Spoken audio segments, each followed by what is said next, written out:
पापी इंसान के बुरे दिन कब शुरू होते हैं? पाप शरीर के किस अंग से प्रवेश करता है? पाप का घड़ा भरने पर क्या संकेत मिलते हैं?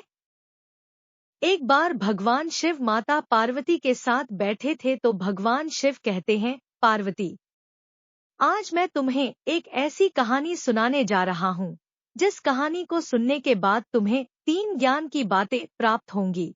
पहली बात, पापी इंसान के बुरे दिन कब शुरू होते हैं। दूसरी बात, पाप शरीर के किस अंग से प्रवेश करता है। तीसरी बात, पाप का घड़ा भरने पर कौन कौन से संकेत मिलते हैं।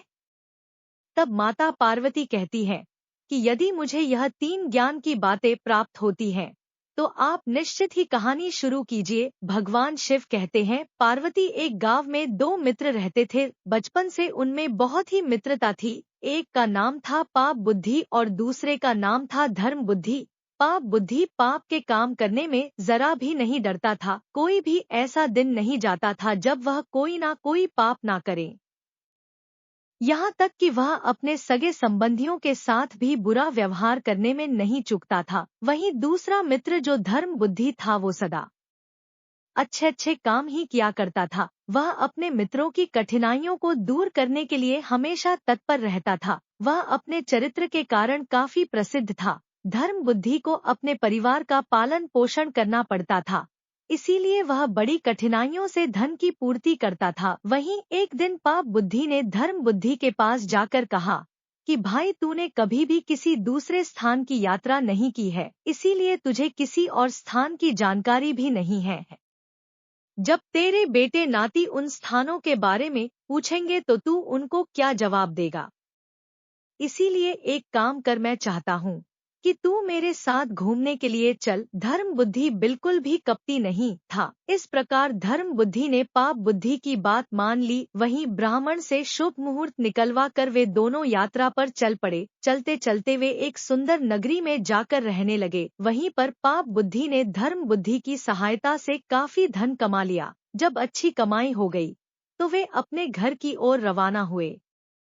रास्ते में पाप बुद्धि मन ही मन सोचने लगा कि मैं इस धर्म बुद्धि को ठग कर इसके सारे धन को हथिया लूं और धनवान बन जाऊं।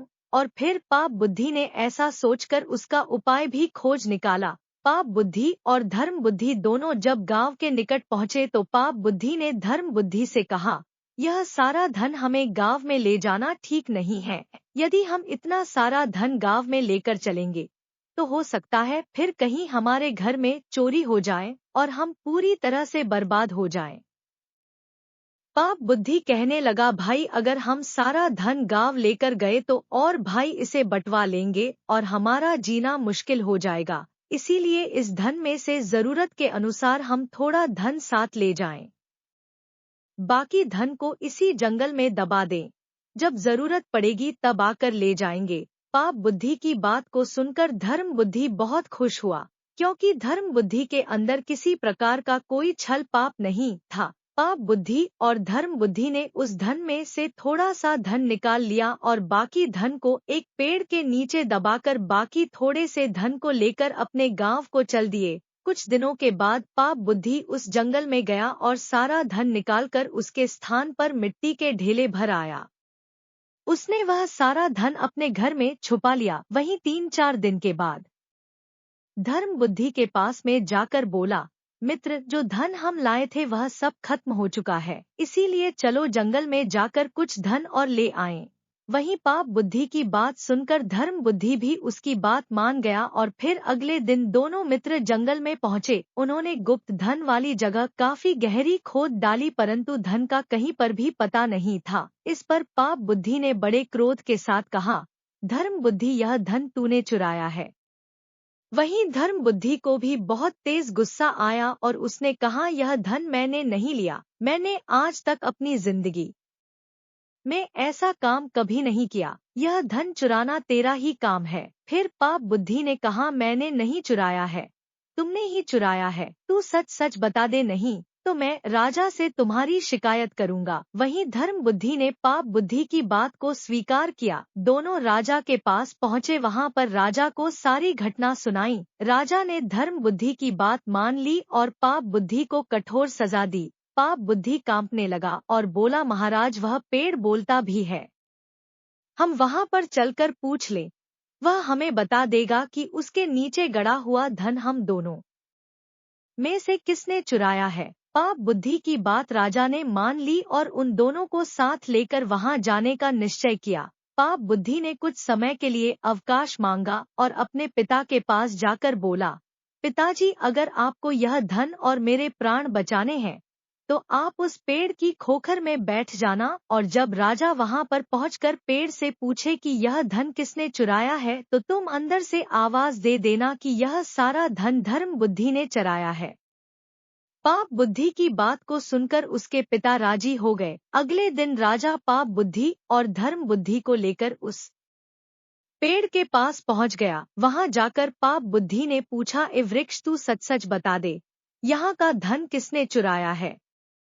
वहीं पेड़ के अंदर से आवाज आई। आवाज को सुनकर राजा ने धर्म बुद्धि को कठोर दंड दिया। वहीं धर्म बुद्धि ने कहा, महाराज, आप मुझे चाहे जो भी सजा दे दें, मगर सजा देने से पहले मेरा एक काम कर दें कि मुझे इस वृक्ष को आग लगाने की आज्ञा दे दें। मैं इस वृक्ष को आग लगा दूं, उसके बाद जो भी उचित दंड हो मैं उसे स्वीकार कर लूंगा।